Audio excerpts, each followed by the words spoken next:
പ്രിയപ്പെട്ട വിദ്യാർത്ഥികളെ, ഇന്ന് നമ്മുടെ ഹിസ്റ്ററിയിലെ ഒന്നാമത്തെ ചാപ്റ്റർ ഇവിടെ ഡിസ്കസ് ചെയ്യണം. ഒന്നാമത്തെ ചാപ്റ്ററിൽ നമ്മൾ ആദ്യത്തെ 5 വിപ്ലവങ്ങളാണ് നമ്മൾ ചർച്ച ചെയ്തിട്ടുള്ളത്. 5 വിപ്ലവങ്ങൾ ഏതൊക്കെയായിരുന്നു? അമേരിക്കൻ സ്വാതന്ത്ര്യ സമരം, അതുപോലെ ഫ്രഞ്ച് വിപ്ലവം, ലാറ്റിൻ അമേരിക്കൻ വിപ്ലവം, റഷ്യൻ വിപ്ലവം, ചൈനീസ് വിപ്ലവം എന്നിവയാണ്.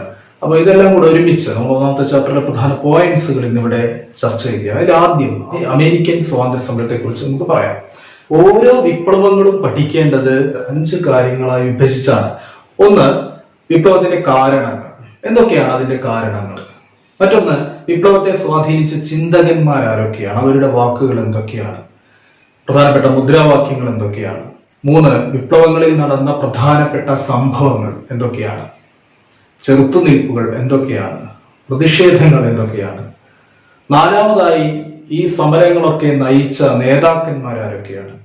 5, ഈ വിപ്ലവത്തിന്റെ ഫലങ്ങൾ അല്ലെങ്കിൽ അതിന്റെ സ്വാധീനം എന്തൊക്കെയാണ് എന്നുള്ളതാണ്. ഈ 5 കാര്യങ്ങളോടെയാണ് നമ്മൾ ഓരോ വിപ്ലവങ്ങളും കാണേണ്ടത്. അപ്പൊ നമ്മൾ അമേരിക്കൻ സ്വാതന്ത്ര്യ സമരത്തില് ഇംഗ്ലണ്ടിൽ നിന്നും സ്വാതന്ത്ര്യം നേടാനുള്ള അമേരിക്കൻ കോളനിക്കാരുടെ സ്വാതന്ത്ര്യ സമരമായിരുന്നു അമേരിക്കൻ സ്വാതന്ത്ര്യ സമരം. ഏകദേശം 16-ാം നൂറ്റാണ്ടോട് കൂടി തന്നെ അമേരിക്കയിലേക്ക് ആളുകൾ കുടിയേറി പാർക്കാൻ തുടങ്ങിയിരുന്നു. ഈ കുടിയേറ്റത്തിന്റെ പ്രധാനപ്പെട്ട ലക്ഷ്യം ഏത് രാജ്യങ്ങളിലായിക്കോട്ടെ, പ്രധാനപ്പെട്ട ലക്ഷ്യം അവിടുത്തെ വിഭവങ്ങൾ കൈയടക്കുക എന്നുള്ളതാണ്. അവിടെയുള്ള വിഭവങ്ങൾ ചൂഷണം ചെയ്യുക എന്നുള്ളതാണ്. അവിടെയുള്ള അസംസ്കൃത വസ്തുക്കൾ അവരവരുടെ രാജ്യങ്ങളിലേക്ക് കൊണ്ടുപോയി അത് പുതിയ ഉൽപ്പന്നങ്ങളായി രൂപാന്തരപ്പെടുത്തുക എന്നുള്ളതാണ്. അപ്പോ 16-ാം നൂറ്റാണ്ടോട് കൂടി തന്നെ ജനങ്ങൾ അമേരിക്കയിലേക്ക് കുടിയേറി പാർക്കാൻ തുടങ്ങിയിരുന്നു.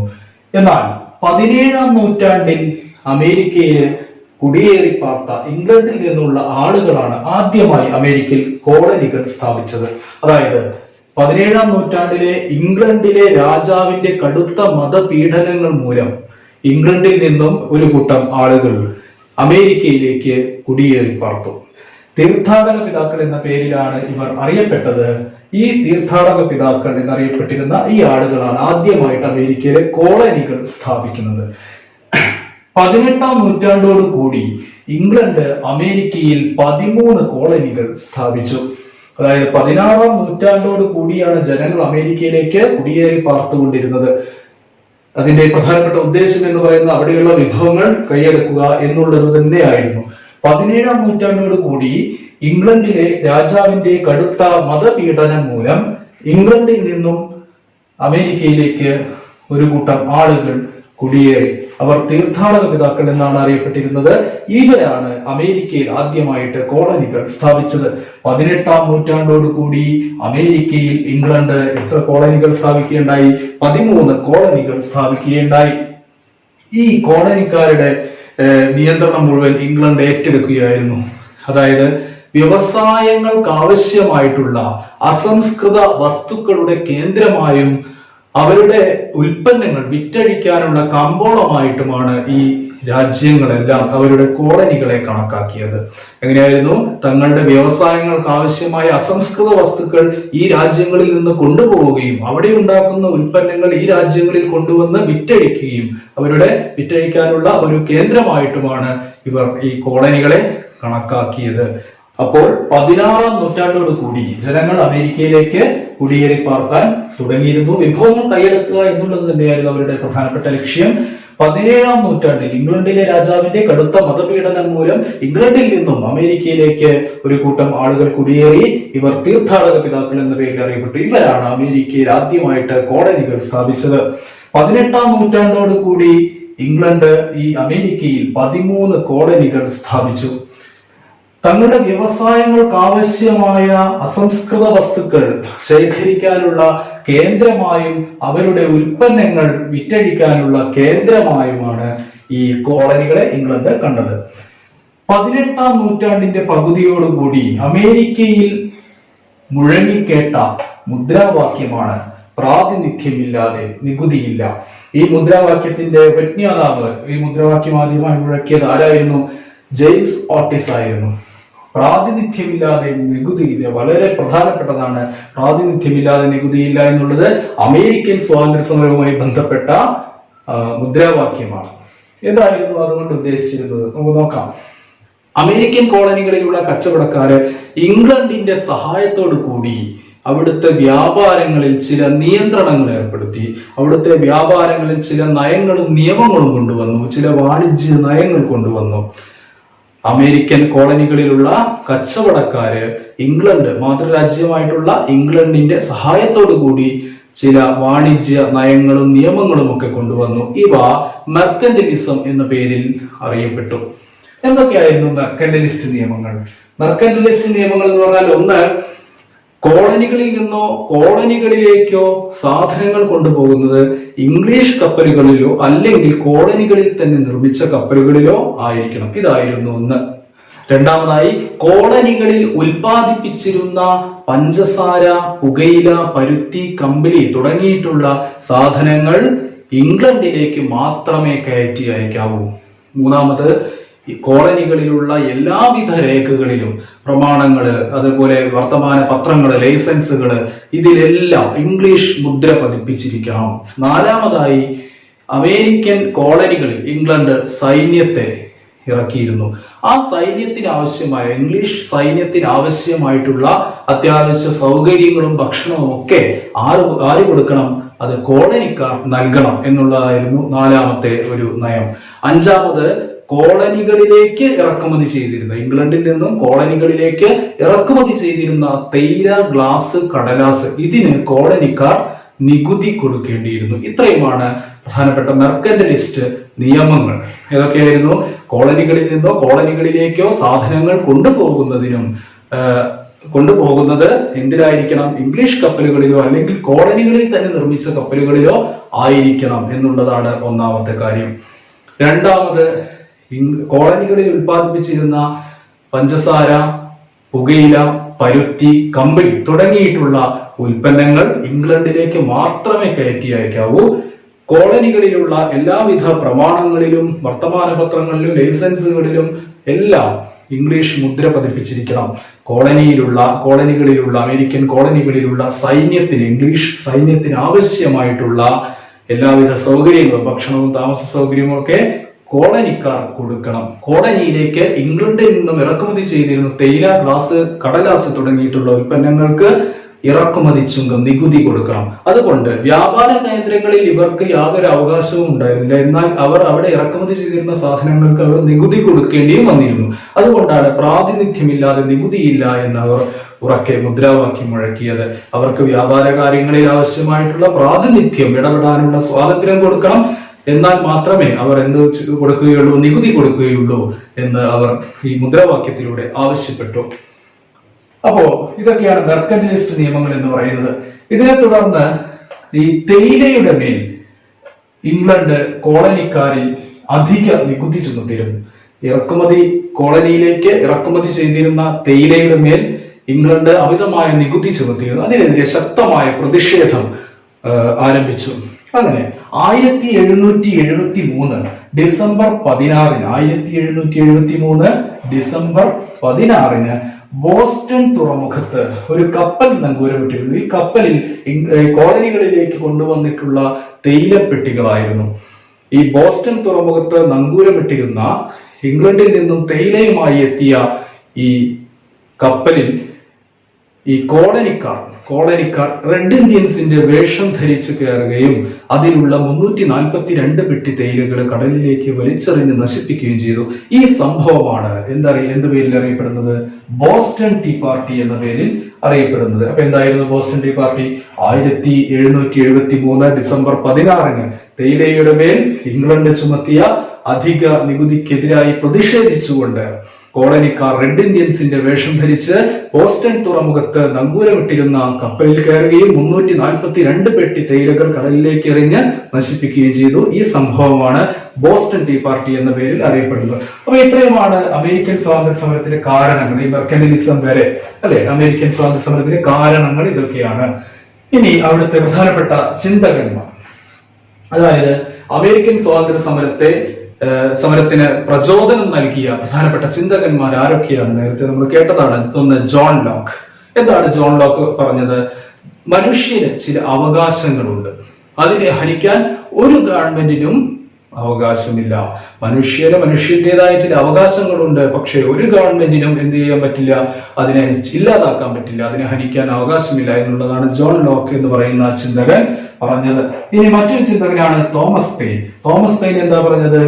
ഈ വൻകര, അതായത് അമേരിക്ക അല്ലെ, ഈ വൻകര ഇംഗ്ലണ്ടിന് മുന്നിൽ, ഈ വൻകര ഒരു വിദേശ ശക്തിക്ക് മുന്നിൽ അധികകാലം കീഴടങ്ങി കഴിയണമെന്നത് യുക്തിക്ക് നിരക്കുന്നതല്ല. ഈ വൻകര ഏതെങ്കിലും ഒരു വിദേശ ശക്തിക്ക് മുമ്പിൽ ദീർഘകാലം കീഴടക്കി കഴിയണമെന്നുള്ളത് യുക്തിക്ക് നിരക്കുന്നതല്ല എന്നുള്ളതാണ് ആര് പറഞ്ഞത്? തോമസ് പെയിൻ പ്രഖ്യാപിച്ചത്.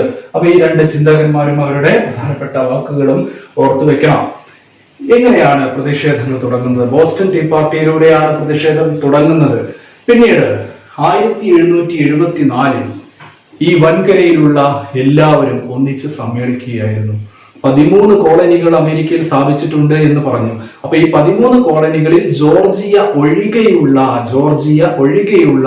12 കോളനിക്കാരുടെ പ്രതിനിധികളും ചേർന്നുകൊണ്ട് 1774 ഒരു സമ്മേളനം രൂപീകരിച്ചു. ഈ സമ്മേളനം ഒന്നാം കോണ്ടിനെന്റൽ കോൺഗ്രസ് എന്ന പേരിലാണ് അറിയപ്പെടുന്നത്. 1774 ഫിലാഡൽഫിയ, അമേരിക്കയിലുള്ള ഫിലാഡൽഫിയയിൽ നടന്ന ഈ സമ്മേളനം ഒന്നാം കോണ്ടിനെന്റൽ കോൺഗ്രസ് എന്ന പേരിലാണ് അറിയപ്പെടുന്നത്. ഇതിൽ എന്താണ് അവർ ആവശ്യപ്പെട്ടത്? ഈ വ്യാപാര കാര്യങ്ങളിൽ തങ്ങൾക്ക് നിയന്ത്രണം വേണം, തങ്ങൾക്ക് അതിന്റെ നിയന്ത്രണങ്ങൾ, അവകാശങ്ങൾ വേണം, വ്യാപാര കാര്യങ്ങൾ നിയന്ത്രിക്കാനും അവിടെ വ്യക്തമായി ഇടപെടാനുമുള്ള അവകാശങ്ങൾ ഞങ്ങൾക്ക് വേണം എന്ന് പറഞ്ഞുകൊണ്ട് അവർ എന്ത് ചെയ്തു? അവർ ഇംഗ്ലണ്ടിലെ രാജാവിന് ഒരു നിവേദനം സമർപ്പിച്ചു. പക്ഷേ രാജാവിന്റെ പ്രതികരണം എങ്ങനെയായിരുന്നു? രാജാവ് കോളനികളിലേക്ക് ഇവരെ അടിച്ചമർത്തുവാനായിട്ട് സൈന്യത്തെ അയക്കുകയാണ് ചെയ്തത്. അപ്പോ ഇവർ വീണ്ടും കൂടി ഫിലാഡൽഫിയയിൽ വെച്ച് 1775 ഇവർ വീണ്ടും ഒരു സമ്മേളനം കൂടി, അല്ലെ? ആ സമ്മേളനം എന്ത് പേരിലാണ് അറിയപ്പെടുന്നത്? രണ്ടാം കോണ്ടിനെന്റൽ കോൺഗ്രസ് എന്ന പേരിലാണ് അറിയപ്പെടുന്നത്. രണ്ടാം കോണ്ടിനെന്റൽ കോൺഗ്രസിലാണ് ജോർജ് വാഷിംഗ്ടൺ അമേരിക്കൻ കോളനികളുടെ സൈന്യത്തിന്റെ തലവനായി തെരഞ്ഞെടുക്കപ്പെടുന്നത്. 1775 നടന്ന രണ്ടാം കോണ്ടിനെന്റൽ കോൺഗ്രസിലാണ് ജോർജ് വാഷിംഗ്ടൺ അമേരിക്കയുടെ സൈന്യ തലവനായിട്ട് തെരഞ്ഞെടുക്കപ്പെടുന്നത്. ഒരു പ്രധാനപ്പെട്ട ചിന്തകനായിരുന്നു Thomas Paine. Thomas Paine common sense എന്ന് പറയുന്ന തന്റെ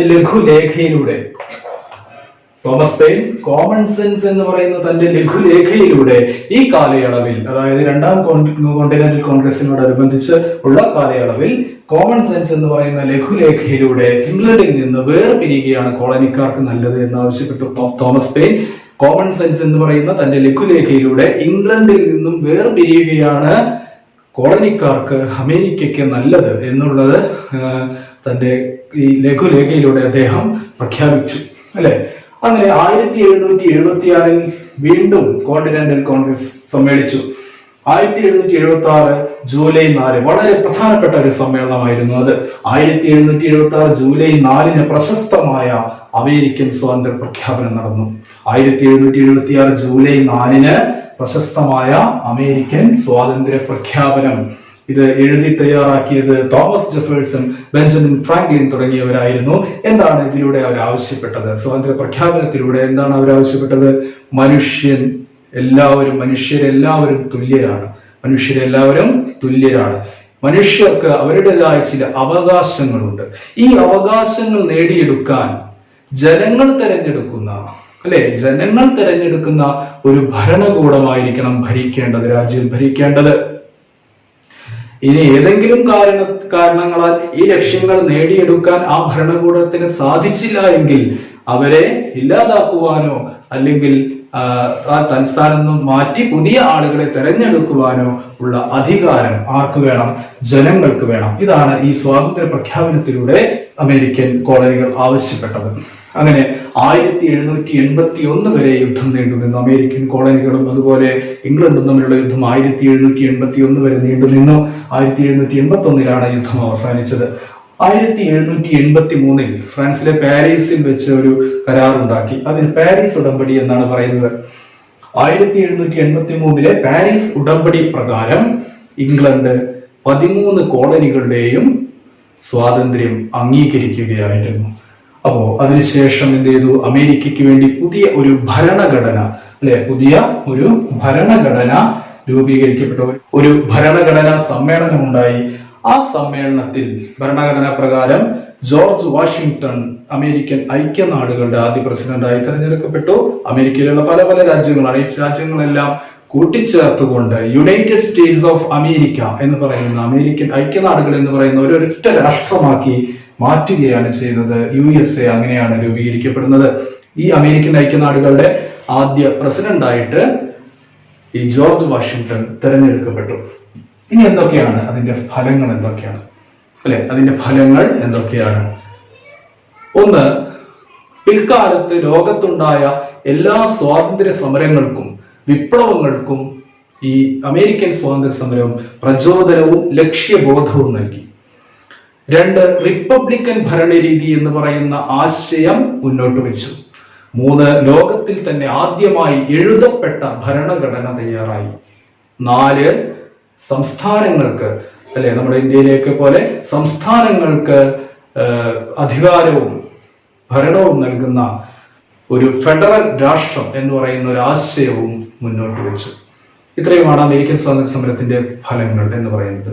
ഇനി അടുത്തത് ഫ്രഞ്ച് വിപ്ലവമാണ്. ഫ്രാൻസ് ഭരിച്ചിരുന്നത് ബൂർബൻ രാജാക്കന്മാരായിരുന്നു. ബൂർബൻ രാജവംശത്തിൽപ്പെട്ട ലൂയി രാജാക്കന്മാരാണ് ഫ്രാൻസ് ഭരിച്ചിരുന്നത്. ഈ ലൂയി രാജാക്കന്മാര് വളരെ ആഡംബരം നിറഞ്ഞ ജീവിതവും സ്വേച്ഛാധിപത്യ ഭരണവുമാണ് കാഴ്ചവെച്ചിരുന്നത്. ഈ രാജകുടുംബവും അതുപോലെ അവിടുത്തെ ഉയർന്ന തട്ടിലുണ്ടായിരുന്ന പുരോഹിതന്മാരും ഒക്കെ വളരെ ധൂർത്ത് നിറഞ്ഞ ജീവിതമാണ് അക്കാലത്ത് നയിച്ചിരുന്നത്. എന്നാൽ സാധാരണക്കാരായ ആളുകൾ ഒരുപാട് ബുദ്ധിമുട്ടുകൾ അനുഭവിച്ചിരുന്നു. പ്രധാനപ്പെട്ട ഒരു തെളിവ് എന്ന് പറയുന്നത് അക്കാലത്ത് ജനങ്ങളെ 3 വിഭാഗങ്ങളാക്കി തിരിച്ചിരുന്നു എന്ന് തന്നെയാണ്. 3 എസ്റ്റേറ്റുകളാക്കി തിരിച്ചു. എസ്റ്റേറ്റുകൾ എന്ന പേരിലാണ് അവർ അറിയപ്പെട്ടിരുന്നത്. അതിൽ ഒന്നാം എസ്റ്റേറ്റിൽ പെടുന്നത് പുരോഹിതന്മാരായിരുന്നു. പുരോഹിതന്മാരെ എല്ലാവിധ അധികാരങ്ങളും ഉള്ള ആളുകളായിരുന്നു. അവർക്ക് കർഷകരിൽ നിന്നുമൊക്കെ ജനങ്ങളിൽ നിന്നും വിവിധ തരത്തിലുള്ള നികുതികളൊക്കെ പിരിക്കാം. അവർക്ക് ഭൂപ്രദേശങ്ങൾ കൈവശം വയ്ക്കാം. അതുപോലെ ഭരണത്തിലുള്ള ഉയർന്ന സ്ഥാനങ്ങളൊക്കെ വഹിച്ചിരുന്നത് ഈ പുരോഹിത വർഗമായിരുന്നു. ഒന്നാം എസ്റ്റേറ്റുകാരായിരുന്നു. രണ്ടാം എസ്റ്റേറ്റുകാർ എന്ന് പറയുന്നത് പ്രഭുക്കന്മാർ ഉൾപ്പെടുന്ന ഒരു സമൂഹമാണ്. പ്രഭുക്കന്മാർക്കും ഈ പറഞ്ഞ അവകാശങ്ങളൊക്കെ ഉണ്ടായിരുന്നു. ഭൂപ്രദേശം കൈവശം വയ്ക്കാനുള്ള അധികാരം ഉണ്ടായിരുന്നു. അവര് കർഷകരിൽ നിന്നും തൊഴിലാളികളിൽ നിന്നും ഒക്കെ നിരവധി പലതരത്തിലുള്ള നികുതികൾ പിരിച്ചിരുന്നു. അതുപോലെ താഴെത്തട്ടിലുള്ള ആളുകളെ കൊണ്ട്, തൊഴിലാളികളെ കൊണ്ട് അടിമകളെ പോലെ ജോലി ചെയ്യിപ്പിച്ചിരുന്നു. സൈന്യത്തിലെ ഉയർന്ന സ്ഥാനങ്ങളൊക്കെ, സൈനിക ജോലികളൊക്കെ ഏറ്റെടുത്തിരുന്നത് പ്രഭുക്കന്മാരായിരുന്നു. മൂന്നാം എസ്റ്റേറ്റിൽപ്പെട്ട ആളുകൾ സാധാരണക്കാരായ ആളുകളായിരുന്നു. ഇതിലൊന്നും പുരോഹിതന്മാരും പ്രഭുക്കന്മാരും കഴിഞ്ഞ് ബാക്കിയുള്ള പലതരം ജോലി ചെയ്യുന്ന പല തരത്തിലുള്ള ആളുകൾ, കർഷകര്, തൊഴിലാളികള്, അഭിഭാഷകര്, അധ്യാപകര്, ബാങ്കർമാര്, കച്ചവടക്കാര് തുടങ്ങിയ ആളുകൾ, അതായത് ഏറ്റവും കൂടുതൽ വരുന്ന ഭൂരിപക്ഷ വിഭാഗം വരുന്ന ജനങ്ങളായിരുന്നു മൂന്നാം എസ്റ്റേറ്റിൽ ഉണ്ടായിരുന്നത്. ഈ മൂന്നാം എസ്റ്റേറ്റിൽ വരുന്ന ആളുകള് ഗവൺമെന്റിലേക്കും അതുപോലെ തന്നെ പ്രഭുക്കന്മാർക്കും പുരോഹിതന്മാർക്കും ഒക്കെ പലതരത്തിലുള്ള നികുതികൾ കൊടുക്കേണ്ടി വന്നിരുന്നു. അവർക്ക് ഭരണത്തിലോ മറ്റു കാര്യങ്ങളിലോ യാതൊരുവിധ അവകാശങ്ങളും ഉണ്ടായിരുന്നില്ല എന്നുള്ളത് തന്നെ വ്യക്തമാണ്. അപ്പോൾ ഇത്തരത്തിൽ ജീവിതം മുന്നോട്ട് പോകുമ്പോൾ മൂന്നാം എസ്റ്റേറ്റുകാർക്ക് സ്വാഭാവികമായും പ്രതിഷേധങ്ങൾ ഉണ്ടായിട്ടുണ്ടാവും. അക്കാലത്ത് പ്രശസ്തരായ ഒരുപാട് ചിന്തകന്മാരുടെ സ്വാധീനം അവരിലുണ്ടായി. അതൊക്കെയാണ് ആ ചിന്തകന്മാര്. പ്രധാനമായും റൂസോ, വോൾട്ടയർ, മോണ്ടസ്ക്യൂ, ഇവരാണ് ഫ്രഞ്ച് ചിന്തകരായ ഫ്രഞ്ച് വിപ്ലവത്തിന് ഒരുപാട് സ്വാധീനിച്ച ചിന്തകന്മാർ. റൂസോയുടെ വാക്കുകൾ വളരെ പ്രാധാന്യം അറിയിക്കുന്നതാണ്. റൂസോ എന്താണ് പറഞ്ഞത്? മനുഷ്യൻ സ്വതന്ത്രനായി ജനിക്കുന്നു, എന്നാൽ അവൻ എന്നും ചങ്ങലകളിലാണ്. സ്വതന്ത്രനായി ജനിക്കുന്ന മനുഷ്യൻ എന്നും ചങ്ങലകളിലാണ് എന്ന് പറഞ്ഞത് ആരാണ്? റൂസോ ആണ്. മറ്റൊരു ചിന്തകരായിരുന്നു വോൾട്ടയർ യുക്തിചിന്ത, അതുപോലെ സമത്വം, മനുഷ്യസ്നേഹം തുടങ്ങിയിട്ടുള്ള ആശയങ്ങളൊക്കെ പ്രചരിപ്പിക്കുകയും പ്രോത്സാഹിപ്പിക്കുകയും ചെയ്തു. മൂന്നാമത്തെ ഒരു ചിന്തകനാണ് മോണ്ടസ്ക്യൂ ജനാധിപത്യത്തെയും റിപ്പബ്ലിക്കിനെയും പ്രോത്സാഹിപ്പിച്ചു. ഗവൺമെന്റിനെ തന്നെ നിയമനിർമ്മാണം, കാര്യനിർവഹണം, നീതിന്യായ നിർവഹണം എന്നിങ്ങനെ 3ആയി വിഭജിക്കണമെന്ന് ആവശ്യപ്പെട്ടു. ഫ്രാൻസ് പിന്നീട് വളരെ ദാരിദ്ര്യത്തിന്റെ ഒരു അവസ്ഥയിലേക്കാണ് നീങ്ങിയത്. കാരണം ഒന്ന്, നേരത്തെ പറഞ്ഞ രാജാക്കന്മാരുടെയും അതുപോലെ ന്യൂനപക്ഷ വിഭാഗമായിട്ടുള്ള ഈ പുരോഹിതന്മാരുടെയും പ്രഭുക്കന്മാരുടെയും ഒക്കെ ആഡംബരം നിറഞ്ഞ ജീവിതം.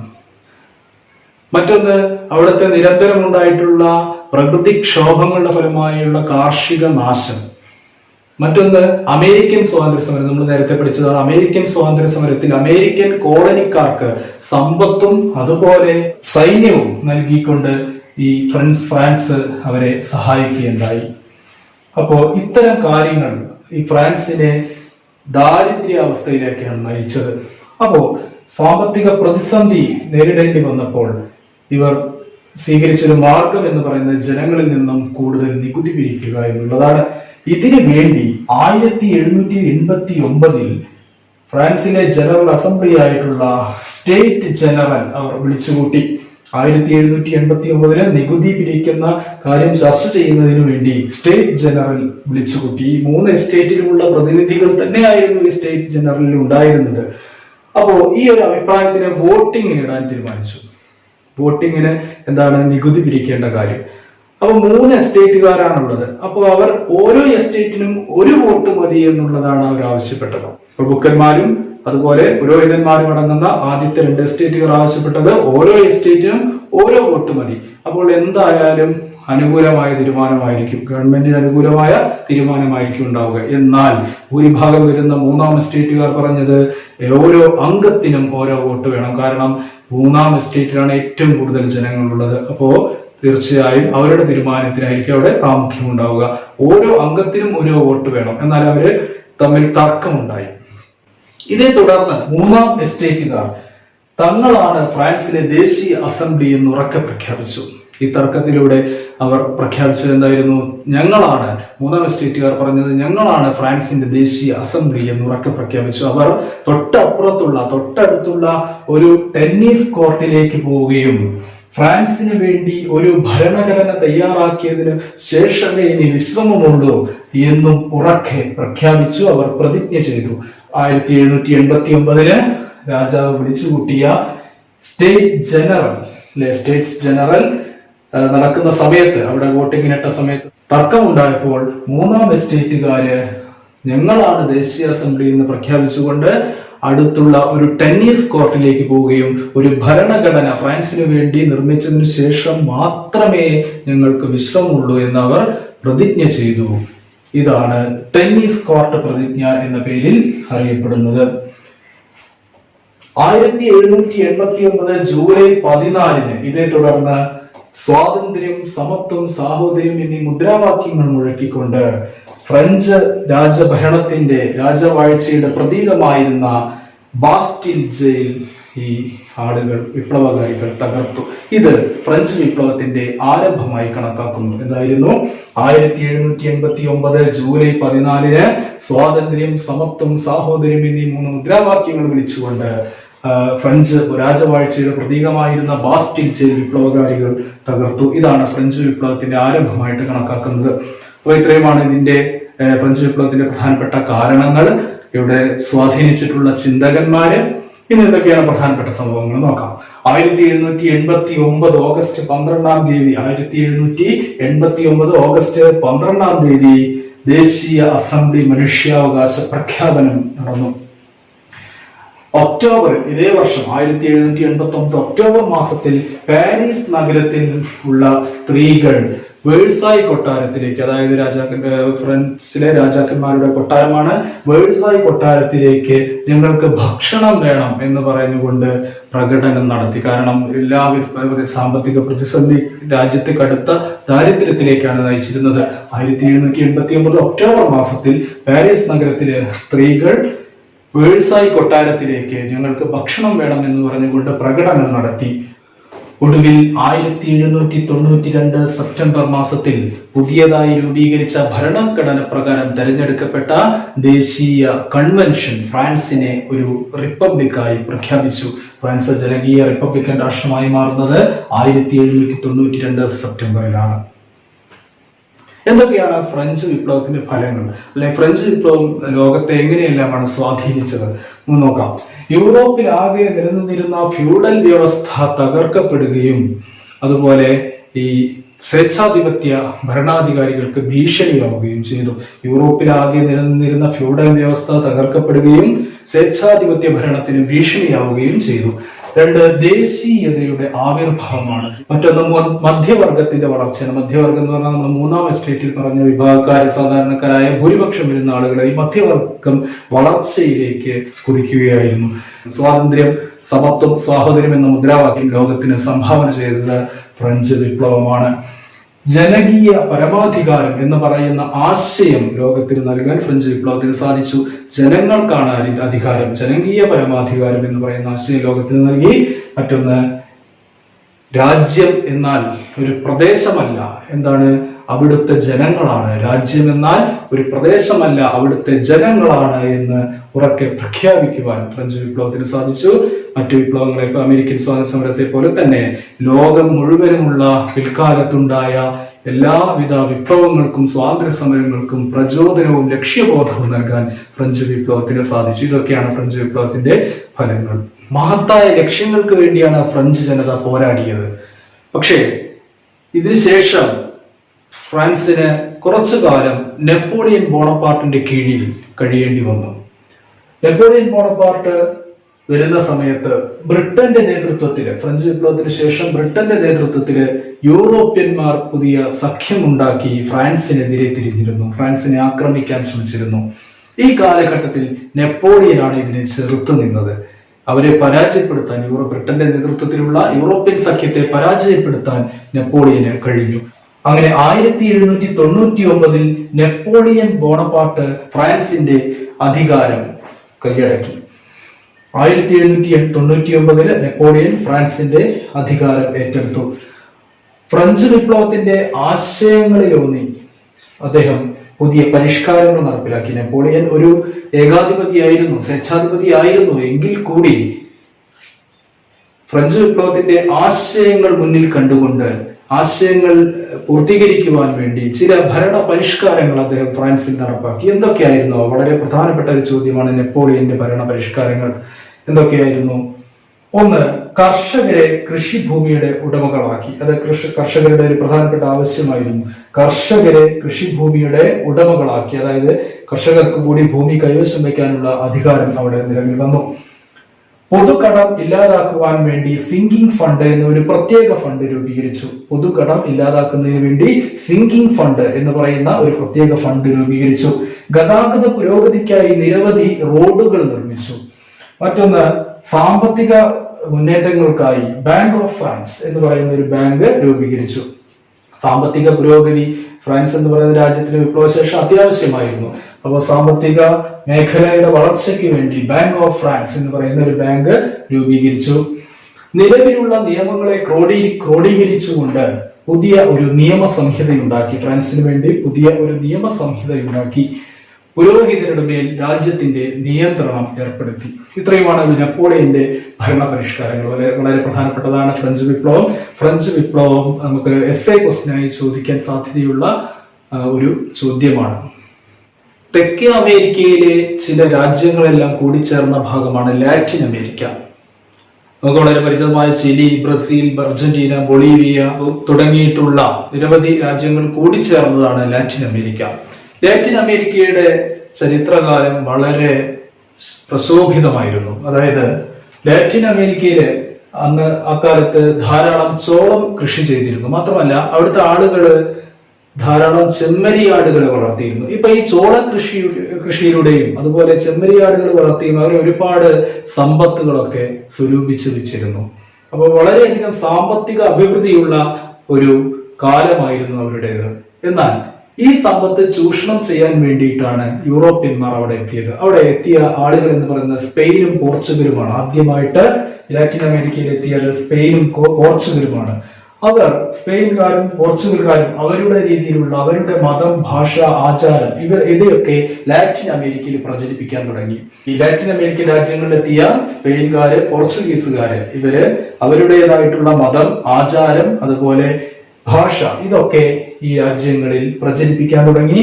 മാത്രമല്ല സ്പാനിഷ് രീതിയിലുള്ള ആരാധനാലയങ്ങളും വിദ്യാലയങ്ങളും അവിടെ സ്ഥാപിച്ചു.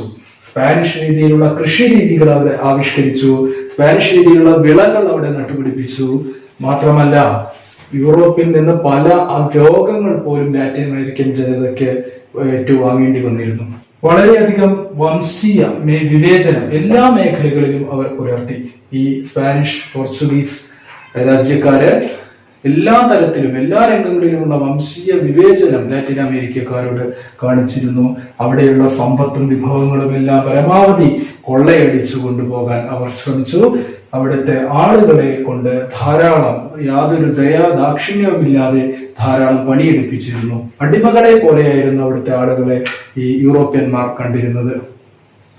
പിന്നീട് Jose de San Martin, Francisco മിരാഡ, Simon Bolivar തുടങ്ങിയിട്ടുള്ള നേതാക്കന്മാരുടെ പ്രവർത്തനങ്ങളിലൂടെ, ഇവരുടെ നേതൃത്വത്തിലൂടെ ഓരോ രാജ്യങ്ങളായി ലാറ്റിൻ അമേരിക്കയിലെ ഓരോ രാജ്യങ്ങൾ ക്രമേണ സ്വതന്ത്രമാവാൻ തുടങ്ങി. ആരൊക്കെയായിരുന്നു? Jose de San Martin, Francisco Miranda, അതുപോലെ സൈമൺ ബൊളിവർ തുടങ്ങിയവരുടെ നേതൃത്വത്തിലൂടെ ഉള്ള സമരങ്ങൾ ഓരോ രാജ്യങ്ങളെയും, ലാറ്റിൻ അമേരിക്കൻ രാജ്യങ്ങളെയും സ്വതന്ത്രമാക്കാൻ തുടങ്ങി. ഇത്രയും ഭാഗങ്ങൾ മാത്രമാണ് ലാറ്റിൻ അമേരിക്കൻ സമരത്തെ കുറിച്ച് നമുക്ക് പഠിക്കാനുള്ളൂ. റഷ്യൻ വിപ്ലവത്തിന്റെ കാരണങ്ങൾ എന്തൊക്കെയാണ്? റഷ്യ ഭരിച്ചിരുന്നത് സാർ ചക്രവർത്തിമാരാണ്. സാർ ചക്രവർത്തിമാരുടെ കീഴില് റഷ്യയിലെ സാധാരണക്കാരായ കർഷകരും തൊഴിലാളികളും വളരെ ദുരിതപൂർണമായ ജീവിതമാണ് നയിച്ചിരുന്നത്. എന്തൊക്കെയാണ് ഈ സാധാരണക്കാരായ ജനങ്ങള് ഭരണകൂടത്തിനെതിരെ തിരിയാനുണ്ടായ കാരണം? കാർഷിക മേഖലയിലെ കുറഞ്ഞ ഉൽപാദനമാണ് ഉണ്ടായിരുന്നത്. അതുകൊണ്ട് തന്നെ കർഷകർക്ക് കുറഞ്ഞ വരുമാനമായിരുന്നു. ഭൂരഹിതരായിരുന്നിട്ട് പോലും അവർ നികുതി കൊടുക്കേണ്ടിയിരുന്നു. വ്യാവസായിക ഉൽപാദനവും അതുപോലെ വളരെ കുറവായിരുന്നു. ഉള്ള വ്യവസായശാലകളാവട്ടെ അത് വിദേശികളുടെ കയ്യിലായിരുന്നു, വിദേശികളുടെ നിയന്ത്രണത്തിലായിരുന്നു. റഷ്യൻ വിപ്ലവത്തിന് ആവേശം പകർന്ന ചിന്തകന്മാരും എഴുത്തുകാരും ആരൊക്കെയാണെന്ന് പരിശോധിക്കാം. Leo Tolstoy, Ivan Turgenev, Anton Chekhov തുടങ്ങിയിട്ടുള്ള എഴുത്തുകാര്, ലോക പ്രശസ്തരായിട്ടുള്ള എഴുത്തുകാര് അവരുടെ കൃതികളിലൊക്കെ ഇത്തരത്തിലുള്ള തൊഴിലാളികളുടെ ജീവിതം പ്രമേയമാക്കി കൃതികൾ രചിക്കാൻ തുടങ്ങി. അതുപോലെ മാർക്സ്, ഏംഗൽസ് തുടങ്ങിയവർ ആവിഷ്കരിച്ച മാർക്സിസ്റ്റ് ആശയങ്ങൾ ഈ തൊഴിലാളികൾക്ക് ആവേശവും ഊർജവും പകർന്നു. മുതലാളിമാർ നിയന്ത്രിക്കുന്ന ഒരു വ്യവസ്ഥയിൽ നിന്നും ഉൽപാദന വ്യവസ്ഥ തൊഴിലാളികളിലേക്ക് പകർന്നു കൊടുക്കണമെന്ന്, തൊഴിലാളികൾ നിയന്ത്രിക്കുന്ന ഒരു അവസ്ഥയിലേക്ക് മാറണമെന്ന് അവർ ആവശ്യപ്പെട്ടു. ഇതുപോലെ ഈ മാർക്സിസ്റ്റ് ആശയങ്ങളിൽ അധിഷ്ഠിതമായിട്ട് ഒരുപാട് തൊഴിലാളി സംഘടനകൾ റഷ്യയിൽ രൂപം കൊള്ളുകയായിരുന്നു. അത്തരത്തിൽ രൂപം കൊണ്ട ഒരു സംഘടനയാണ് social democratic workers party. Marxist ആശയങ്ങളിൽ അധിഷ്ഠിതമായിട്ട് സോഷ്യൽ ഡെമോക്രാറ്റിക് വർക്കേഴ്സ് പാർട്ടി എന്ന് പറയുന്ന ഒരു സംഘടന അവിടെ രൂപം കൊണ്ടു.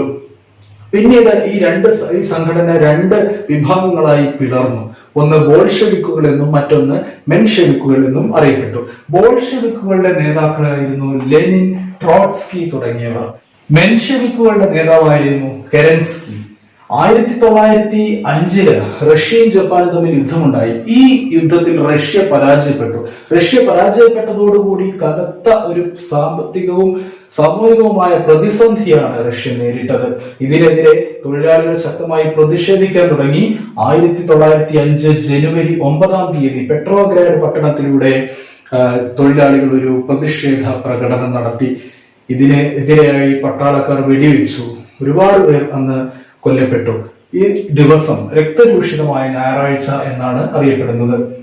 ശേഷം തൊഴിലാളികളുടെ നേതൃത്വത്തിൽ ഒരുപാട് സംഘടനകൾ പല രീതിയിലും റഷ്യയുടെ പല ഭാഗങ്ങളിലായിട്ട് സംഘടനകൾ രൂപം കൊണ്ടു. ഈ സംഘടനകളൊക്കെ സോവിയറ്റുകൾ എന്ന പേരിലാണ് അറിയപ്പെട്ടത്. സമരക്കാരുടെ ശക്തമായ സമ്മർദ്ദം മൂലം, അല്ലെങ്കിൽ സമരം ശക്തമായതിനെ തുടർന്ന് ദ്യൂമ എന്ന് പറയുന്ന ഒരു നിയമനിർമ്മാണ സഭ രൂപീകരിക്കാൻ ചക്രവർത്തി നിർബന്ധിതനായി. അങ്ങനെയാണ് 1914 ലോകയുദ്ധം ഉണ്ടാവുന്നത്. ഈ 1914 ഉണ്ടാവുന്ന ലോകയുദ്ധത്തിൽ റഷ്യ പങ്കെടുക്കുവാൻ നിക്കോളാസ് രണ്ടാമൻ, അന്നത്തെ സാർ ചക്രവർത്തിയായിരുന്ന നിക്കോളാസ് രണ്ടാമൻ തീരുമാനിച്ചു. ഈ നിയമനിർമ്മാണ സഭയുടെ, അതായത് ദ്യൂമ എന്ന് പറയുന്ന നിയമനിർമ്മാണ സഭയുടെ എതിർപ്പിനെ വകവെക്കാതെയാണ് 1914 ഉണ്ടായ ലോകയുദ്ധത്തിൽ പങ്കെടുക്കാൻ നിക്കോളാസ് രണ്ടാമൻ തീരുമാനിച്ചത്. ഇത് വീണ്ടും കടുത്ത ക്ഷാമത്തിലേക്കാണ് രാജ്യത്തെ നയിച്ചത്. 1917 ആയപ്പോഴേക്കും റഷ്യയിലുള്ള ഭക്ഷ്യക്ഷാമം വളരെ രൂക്ഷമായി. ജനങ്ങള് ദാരിദ്ര്യാവസ്ഥയിലേക്ക് നീങ്ങിക്കൊണ്ടിരിക്കുന്ന ഒരു അവസ്ഥയുണ്ടായി. 1917 മാർച്ച് 8 നിരവധി സ്ത്രീകൾ തെരുവുകളിലൂടെ റൊട്ടിക്ക് വേണ്ടി പ്രകടനം നടത്തി. അതുപോലെ പെട്രോഗ്രാഡ് പട്ടണത്തിലൂടെ തൊഴിലാളികൾ നിരന്തരം പ്രകടനം നടത്തിക്കൊണ്ടിരുന്നു. തൊഴിലാളികളുടെ ഈ സമരങ്ങളെ സൈനികർ ആദ്യം എതിർത്തെങ്കിലും പിന്നീട് അവർക്ക് അനുകൂലമായിട്ട് സൈനികർ പ്രവർത്തിക്കാൻ തുടങ്ങി, അവരിൽ ചേരുവാൻ തുടങ്ങി. അതിനുശേഷം നിക്കോളാസ് രണ്ടാമൻ പോവുകയും മെൻഷെവിക്കുകൾ രാജ്യത്തിന്റെ നിയന്ത്രണം ഏറ്റെടുക്കുകയും ചെയ്തു. മെൻഷെവിക്കുകൾ, അതായത് അലക്സാണ്ടർ കെരൻസ്കിയുടെ നേതൃത്വത്തിലുള്ള മെൻഷെവിക്കുകൾ ഒരു താൽക്കാലിക ഗവൺമെന്റിന് രൂപം നൽകി. ഈ വിപ്ലവമാണ് ഫെബ്രുവരി വിപ്ലവം എന്ന പേരിൽ അറിയപ്പെടുന്നത്. എന്നാൽ അലക്സാണ്ടർ കെരൻസ്കിയുടെ നേതൃത്വത്തിലുള്ള ഈ മെൻഷെവിക്കിന്റെ ഈ താൽക്കാലിക ഗവൺമെന്റിന് തൊഴിലാളികളുടെ ലക്ഷ്യങ്ങൾ നേടിയെടുക്കാനുള്ള കഴിവ് ഉണ്ടായിരുന്നില്ല. അതിനെതിരെ സോവിയറ്റുകൾ ശക്തമായി പ്രതിഷേധിക്കാൻ തുടങ്ങി. ആ സമയത്താണ് സ്വിറ്റ്സർലൻഡിൽ നിന്നും ഒരിക്കൽ നാടുകടത്തപ്പെട്ടിരുന്ന ലെനിൻ റഷ്യയിൽ എത്തുന്നത്. ലെനിൻ ശക്തമായിട്ട് ഈ താൽക്കാലിക ഗവൺമെന്റിനെതിരെ പ്രക്ഷോഭങ്ങൾ സംഘടിപ്പിക്കാൻ തുടങ്ങി, അവരെ എതിർത്തു. പ്രധാനമായും 3 കാര്യങ്ങളാണ് അവർ ആവശ്യപ്പെട്ടത്.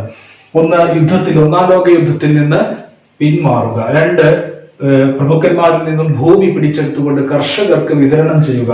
മറ്റൊന്ന്, ഫാക്ടറികൾ, വ്യവസായശാലകളൊക്കെ പൊതു സ്വത്താക്കി മാറ്റുക, തൊഴിലാളികളുടെ നിയന്ത്രണത്തിലാക്കുക അല്ലെങ്കിൽ ഗവൺമെന്റിന്റെ നിയന്ത്രണത്തിലാക്കി മാറ്റുക. അതിനുശേഷം 1917 ബോൾഷെവിക്കുകൾ ഈ താൽക്കാലിക ഗവൺമെന്റിനെതിരായി ശക്തമായ സായുധ കലാപം ആരംഭിച്ചു.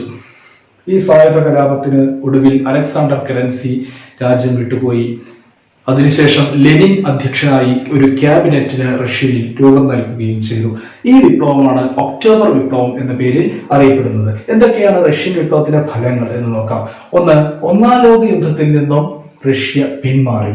മറ്റൊന്ന്, പ്രമുഖന്മാരിൽ നിന്നും കൃഷിഭൂമി പിടിച്ചെടുത്തുകൊണ്ട് കർഷകർക്ക് അല്ലെങ്കിൽ കൃഷിഭൂമികളെല്ലാം തന്നെ കർഷകർക്ക് വിതരണം ചെയ്തു. പൊതു ഉടമസ്ഥാവകാശത്തിന് പ്രാധാന്യം നൽകി. വ്യവസായശാലകളും മറ്റും സ്ഥാപനങ്ങൾ പൊതു സ്ഥാപനങ്ങളാക്കി മാറ്റി, ഗവൺമെന്റിന്റെ നിയന്ത്രണത്തിലുള്ള സ്ഥാപനങ്ങളാക്കി മാറ്റി. മറ്റൊന്ന്, കേന്ദ്രീകൃത ആസൂത്രണം നടപ്പിലാക്കി. റഷ്യ എന്ന രാജ്യത്തിന്റെ വളർച്ചയ്ക്ക് വേണ്ടി പുതിയ പദ്ധതികൾ ആവിഷ്കരിക്കാൻ കേന്ദ്രീകൃത ആസൂത്രണം നടപ്പിലാക്കി. സാമ്പത്തിക, ശാസ്ത്ര, സാങ്കേതിക രംഗങ്ങളിൽ വളരെ വളർച്ച കൈവരിച്ചു. റഷ്യയുടെ വളർച്ച വളരെ പെട്ടെന്നായിരുന്നു. ശാസ്ത്ര മേഖലയിലും സാമ്പത്തിക മേഖലയിലും സാങ്കേതിക രംഗങ്ങളിലുമൊക്കെ വളർച്ച കൈവരിച്ചു. 1924 പുതിയ ഭരണഘടന എഴുതപ്പെട്ടു. ഈ ഭരണഘടന പ്രകാരം ഈ സോവിയറ്റ് രാജ്യങ്ങളെല്ലാം കൂട്ടിച്ചേർത്തുകൊണ്ട് USSR എന്ന് പറയുന്ന ഒരു രാഷ്ട്രത്തിന് രൂപം നൽകി. ലോകത്തിന് മുഴുവൻ സോഷ്യലിസ്റ്റ് ആശയങ്ങൾ നൽകാൻ റഷ്യൻ വിപ്ലവത്തിന് സാധിച്ചു. ഇതൊക്കെയാണ് റഷ്യൻ വിപ്ലവത്തിന്റെ ഫലങ്ങൾ. ഇനി അടുത്തത് ചൈനീസ് വിപ്ലവമാണ്. യൂറോപ്യൻ രാജ്യങ്ങൾ മറ്റ് കോളനികളിൽ നിന്നും വ്യത്യസ്തമായി ചൈനയിൽ പ്രധാനമായി 2 നയങ്ങൾ നടപ്പിലാക്കി. ഏതൊക്കെയായിരുന്നു അത്?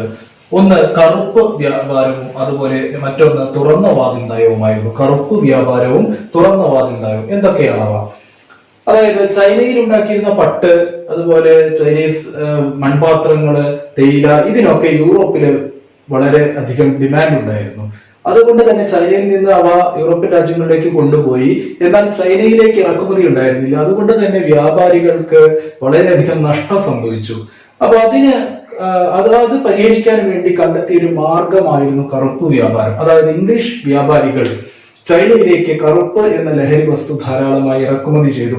കറുപ്പിന്റെ ഉപയോഗം ചൈനയിലെ ജനങ്ങളുടെ സാമ്പത്തികമായിട്ടും അതുപോലെ തന്നെ സാമൂഹികമായിട്ടുമുള്ള താളം തെറ്റലിന് കാരണമായി. ഇത് രാജ്യത്തിന്റെ അരക്ഷിതാവസ്ഥയ്ക്ക് കാരണമായി.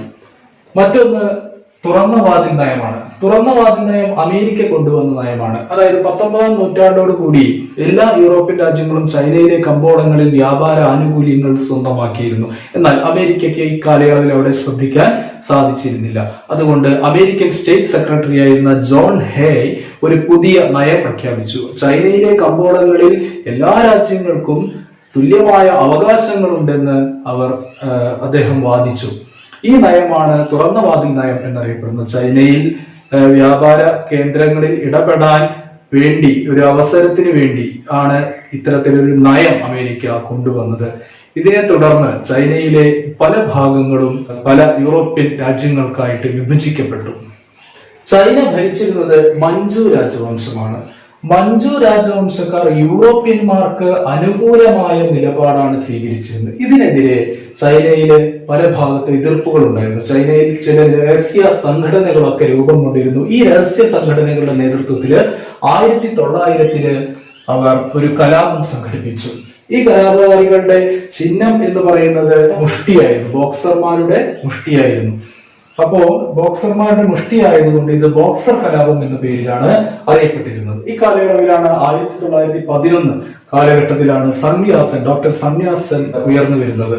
ഡോക്ടർ സന്യാസന്റെ നേതൃത്വത്തില് മഞ്ജു രാജവംശത്തിനെതിരായിട്ട് ഉള്ള പ്രതിഷേധവും സമരങ്ങളും ആരംഭിച്ചു. അങ്ങനെ മഞ്ജു രാജവംശത്തിന് ഈ സമരങ്ങൾ അന്ത്യം കുറിച്ചു. സന്യാസന്റെ നേതൃത്വത്തില് ചൈനയിൽ, ദക്ഷിണ ചൈനയിൽ കുമിന്താങ് പാർട്ടി രൂപീകരിക്കുകയും കുമിന്താങ് പാർട്ടി ഒരു റിപ്പബ്ലിക് ഭരണം ആരംഭിക്കുകയും ചെയ്തു. സന്യാസൻ ദേശീയത, അതുപോലെ സോഷ്യലിസം, ജനാധിപത്യം എന്നീ 3 പ്രധാന ആശയങ്ങൾക്കാണ് അദ്ദേഹം മുൻതൂക്കം നൽകിയത്. അദ്ദേഹം യൂറോപ്യന്മാരുമായിട്ട് അല്ലെങ്കിൽ വിദേശ ശക്തികളുമായിട്ട് നേരത്തെ ഉണ്ടാക്കിയിരുന്ന അന്യായമായ ഉടമ്പടികളൊക്കെ റദ്ദാക്കി കാർഷിക മേഖലയിലും അതുപോലെ വ്യാവസായിക മേഖലയിലുമുള്ള വളർച്ചയ്ക്ക് വേണ്ടിയുള്ള നടപടികൾ സ്വീകരിക്കാനുള്ള തീരുമാനങ്ങൾ എടുത്തു. ഇക്കാലത്ത് റഷ്യയുടെ സഹായം ചൈനയ്ക്കുണ്ടായിരുന്നു. ഇതിനെ തുടർന്നാണ് ചൈനയിൽ കമ്മ്യൂണിസ്റ്റ് പാർട്ടി രൂപം കൊള്ളുന്നത്. ചൈനീസ് കമ്മ്യൂണിസ്റ്റ് പാർട്ടിയും അതുപോലെ നേരത്തെ ചൈന ഭരിക്കുന്ന കുമിന്താങ് പാർട്ടിയും വളരെ ഒരുമിച്ചാണ് ആദ്യകാലങ്ങളിൽ മുന്നോട്ട് പോയിരുന്നത്. സന്യാസന്റെ കാലശേഷം ഭരണ തലവനായിട്ട് വരുന്നത് ചിയാങ് കൈഷേക്ക് ആയിരുന്നു. എന്നാൽ ചിയാങ് കൈഷേക്ക് യൂറോപ്യന്മാർക്ക് അനുകൂലമായ നിലപാടുകളാണ് സ്വീകരിച്ചത്. പഴയ കാലത്തിലേക്ക് തിരിച്ചു പോവാൻ ഇത് ഇടയാക്കി. അതായത് വ്യാപാര കേന്ദ്രങ്ങളിൽ, ചൈനയുടെ വ്യാപാര കേന്ദ്രങ്ങളില്, കമ്പോളങ്ങളില് ഒക്കെ യൂറോപ്യന്മാർ വീണ്ടും ആധിപത്യം സ്ഥാപിച്ചു. അവർക്ക് ഇടപെടാനുള്ള അവസരം അദ്ദേഹം കൊടുത്തു. അത് മാത്രമല്ല, ചൈനയിലുള്ള എല്ലാ വ്യവസായശാലകളുടെയും നിയന്ത്രണം വിദേശികളുടെ കയ്യിലായി മാറി. അതിനെ തുടർന്ന് ഈ കമ്മ്യൂണിസ്റ്റ് പാർട്ടിയിലെ പ്രവർത്തകർ ശക്തമായ എതിർപ്പുമായി മുന്നോട്ട് വന്നു. വളരെ ക്രൂരമായിട്ടാണ് ചിയാങ് കൈഷേക്കിന്റെ സൈന്യം അതിനെ നേരിട്ടത്. അങ്ങനെ 1934 മാവോ സേതുങ് കമ്മ്യൂണിസ്റ്റുകളുടെ നേതാവായി വരുന്നത്. 1934 മാവോ സേതുങ്ങിന്റെ നേതൃത്വത്തില് ദക്ഷിണ ചൈനയിലെ കിയാങ്സി മുതൽ വടക്കു പടിഞ്ഞാറൻ യനാൻ വരെ ഒരു ദീർഘമായ ഒരു യാത്ര നടത്തി. ഈ യാത്ര വളരെ അതിസാഹസികമായിട്ട് യാത്രയാണ്. 12,000 കിലോമീറ്ററാണ് അവർ യാത്ര ചെയ്തത്. ഈ യാത്രയിലുടനീളം അവിടെയുള്ള ഗ്രാമങ്ങൾ, പ്രഭുക്കന്മാരുടെ കയ്യിലുണ്ടായിരുന്ന ഗ്രാമങ്ങളും കൃഷിഭൂമികളും ഒക്കെ പിടിച്ചെടുത്തുകൊണ്ട് സാധാരണക്കാരായ ആളുകൾക്ക് അത് വിതരണം ചെയ്തുകൊണ്ട് ആ യാത്ര മുന്നേറി. ഈ യാത്ര ജനങ്ങളുടെ ഇടയിൽ, ചൈനയിലെ സാധാരണക്കാരായ ജനങ്ങളുടെ ഇടയിൽ ഒരു സ്ഥാനമുണ്ടാവാൻ മാവോ സേതുങ്ങിനും അതുപോലെ ചൈനീസ് കമ്മ്യൂണിസ്റ്റ് പാർട്ടിക്കും സാധിച്ചു.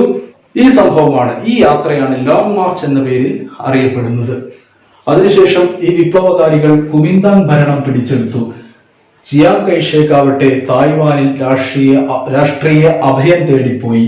അങ്ങനെ 1949 ഒക്ടോബർ 1 1949 ഒക്ടോബർ 1 മാവോയുടെ നേതൃത്വത്തിൽ, മാവോ സേതുങ്ങിന്റെ നേതൃത്വത്തിൽ ചൈന ഒരു ജനകീയ റിപ്പബ്ലിക്കൻ രാഷ്ട്രമായി മാറി. ഇതാണ് ചൈനീസ് വിപ്ലവം. പ്രധാനമായ 5 വിപ്ലവങ്ങളാണ്. ഇത്രയും കാര്യങ്ങൾ മനസ്സിലാക്കിയാൽ വളരെ എളുപ്പത്തിൽ എസ്എ ക്വസ്റ്റ്യൻ ആണെങ്കിലും അല്ലെങ്കിലും നിങ്ങൾക്ക് ഉത്തരം എഴുതാൻ സാധിക്കും. എല്ലാ പോയിന്റ്സും ഈ ക്ലാസ്സുകളിൽ പറഞ്ഞിട്ടുണ്ട്.